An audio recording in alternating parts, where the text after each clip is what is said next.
देखा जा रहा है कि जो मेयर थे और जो पूर्व मेयर थे, आरोप और प्रत्यारोप में 5 साल बेगूसराय के नगर निगम को नरक निगम बना दिया। नमस्कार, आप लोग देख रहे हैं केवी स्टूडियो का प्रोग्राम और आप सभी को पता ही होगा कि अभी नगर निगम का चुनाव जो है काफ़ी चुनौतीपूर्ण हो चुका है।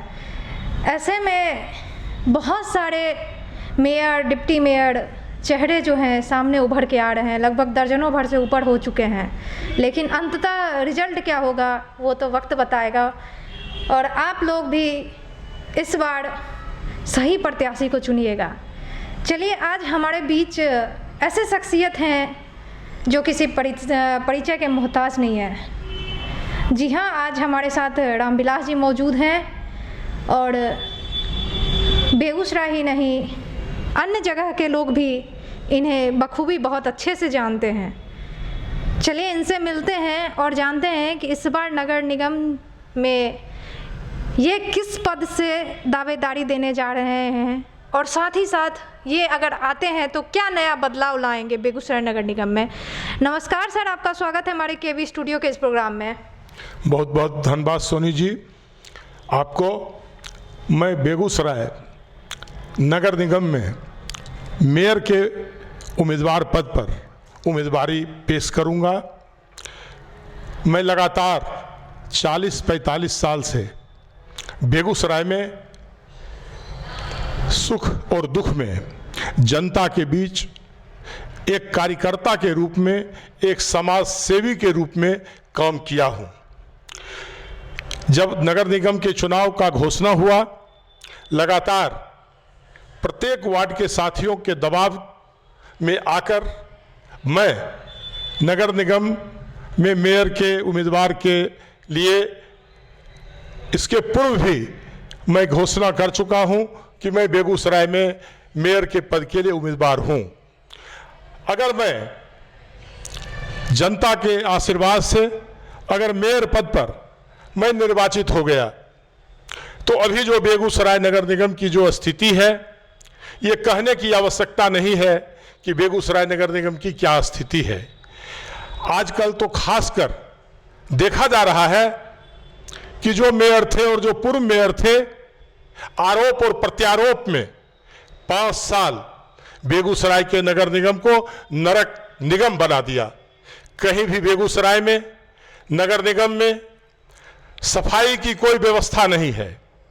आज मैं आपको दावे के साथ कह सकता हूं कि अगर मैं जनता के द्वारा निर्वाचित हुआ तो मैं 5 मुद्दे पर निश्चित रूप से बेगूसराय नगर निगम में काम करूंगा। मेरा पहला मुद्दा है बेगूसराय में जल निकासी। जो जल निकासी की समस्या है, लगातार आप देख रही होंगी कि जब हल्का बारिश बेगूसराय में होता है तो आपके जूते और मोजे निश्चित रूप से भीग जा रहे हैं और किसी भी सड़क पर आप कहीं से गुजर जाएं, आपको सूखा नहीं मिलेगा। इसका क्या कारण है? इसका कारण है कि बेगूसराय में जल निकासी लगातार 5 साल से इस पर वर्क हो रहा है, लूट खसोट हो रहा है। सीवरेज की बात की जा रही है कि अब सीवरेज का ये होगा, अब सीवरेज का ये होगा, लेकिन 5 साल में बेगूसराय में जल निकासी की कोई व्यवस्था नहीं हुई। न ग्रास रूट से इस पर काम हुआ, न ग्रास रूट पर लोगों से मिलकर इसका योजना बनाया गया। नतीजा ये है कि बनी हुई सड़क को खोदा जा रहा है, उसको तोड़ दिया जाता है, सड़क बनता है और होता है कि ये नाला बनेगा। नाला ऊपर, सड़क नीचे, सड़क नीचे, नाला ऊपर।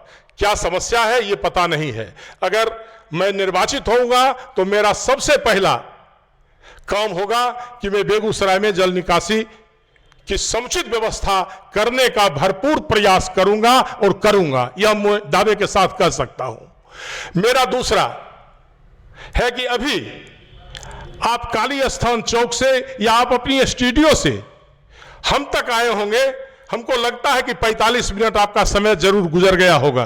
काली स्थान से स्टेशन ट्रैफिक चौक पर जाइए, पटना से बेगूसराय चले आइए और काली स्थान से ट्रैफिक चौक जाइए, हमको लगता है कि बराबर की दूरी होगी।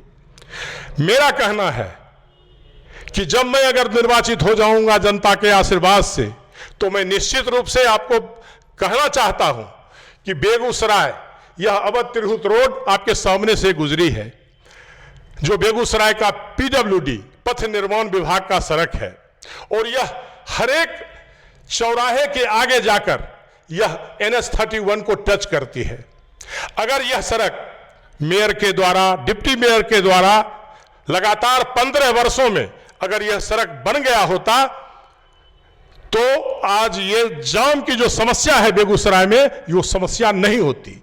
अगर मैं निर्वाचित होऊंगा तो मैं इस पर पूर्ण रूपेण ध्यान दूंगा, और मैं अपने नगर निगम के महान जनता से यह कहना चाहता हूं कि मैं इस काम को करने का वादा करता हूं, और वादा नहीं, मैं जब निर्वाचित हो जाऊंगा तो मैं उसको पूरा करूंगा।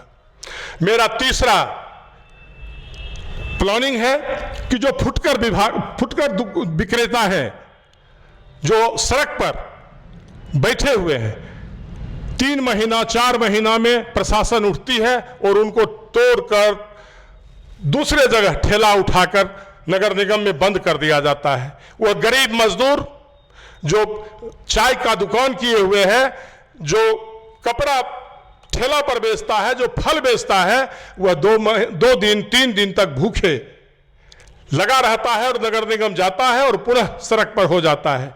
जब मैं नगर निगम में निर्वाचित होऊंगा तो मैं इसकी समुचित व्यवस्था करूंगा, और ऐसा व्यवस्था करूंगा कि एक इसका योजना बनाकर चिन्हित करूंगा उस जगह को कि कहां पर इनको बसाया जाए, और हम अपने स्तर से, नगर निगम के स्तर से इस काम को करेंगे।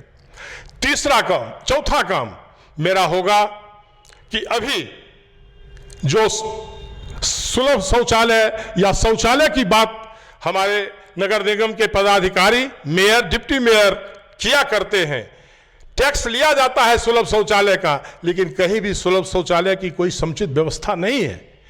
जब मैं निर्वाचित होऊंगा तो मैं प्रत्येक वार्ड में चाहूंगा कि एक सेफ्टी टैंक की व्यवस्था करूं, जिससे कि पानी का निकालकर, गंदगी को निकालकर हम उचित जगह पर फेंकने का काम करेंगे। आज आप देख रही होंगी कि आप आती हैं थाना चौक से, और जहां हड़ताली चौक है उसके बीच में नाक पर रुमाल देने के बाद भी दुर्गंध नहीं होता है। यह मुख्य शहर की बात है। सदर अनुमंडला पदाधिकारी के सामने कचरे को बीग दिया जाता है, लेकिन इसकी कोई समुचित व्यवस्था नहीं है।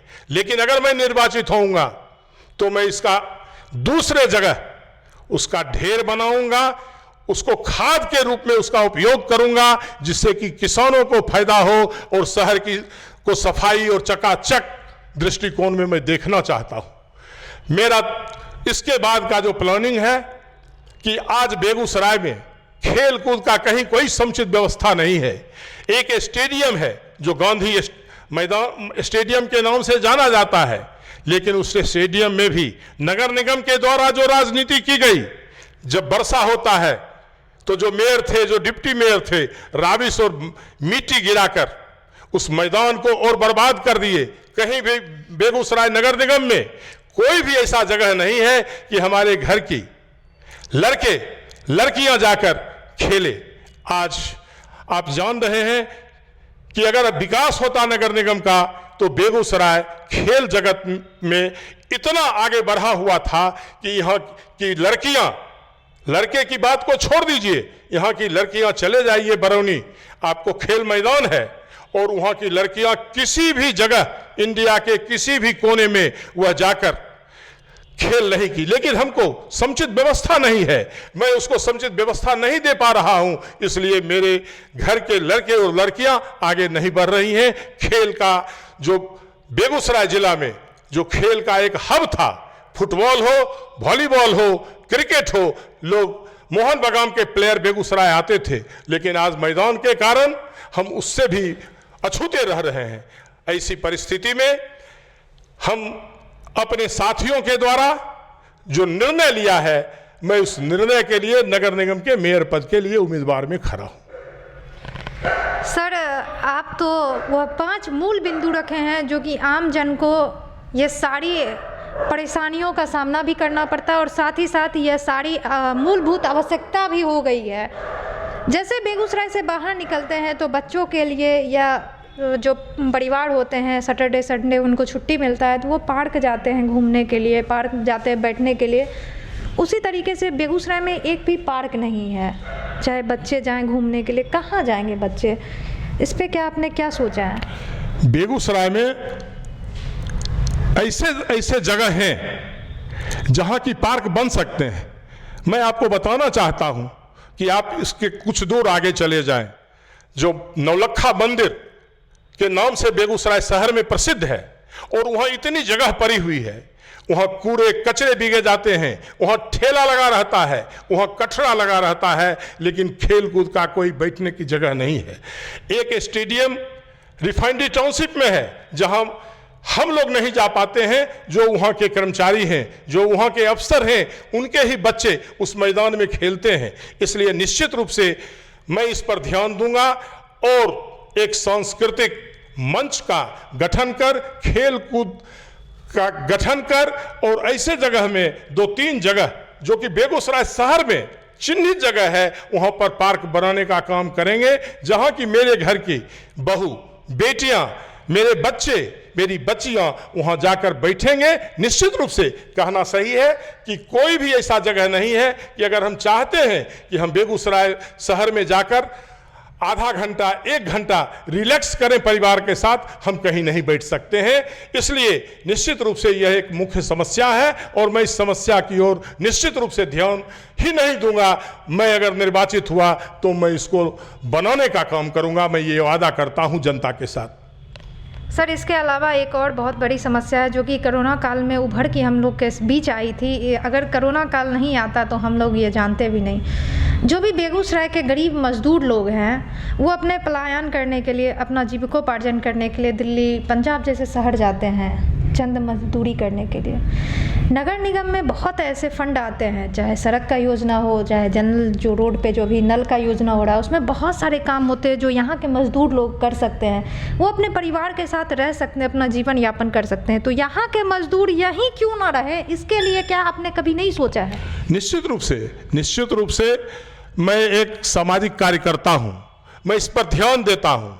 इस बार भी कुछ दिन पहले जब यह कोरोना काल था, मैंने ऐसा बयान दिया था एक कार्यकर्ता के हैसियत से कि अगर मेरे जिला के ही नहीं बिहार के मजदूर अगर अपने जिला में रहते तो हमको काम भी करने में कोई दिक्कत नहीं होता। जो अभी जो समस्या झेलना पड़ रहा है वह समस्या, अभी अगर आप मजदूर खोजने जाइए तो आपको मजदूर नहीं मिलेगा, किसी गांव में चले जाइए आपको मजदूर नहीं मिलेगा।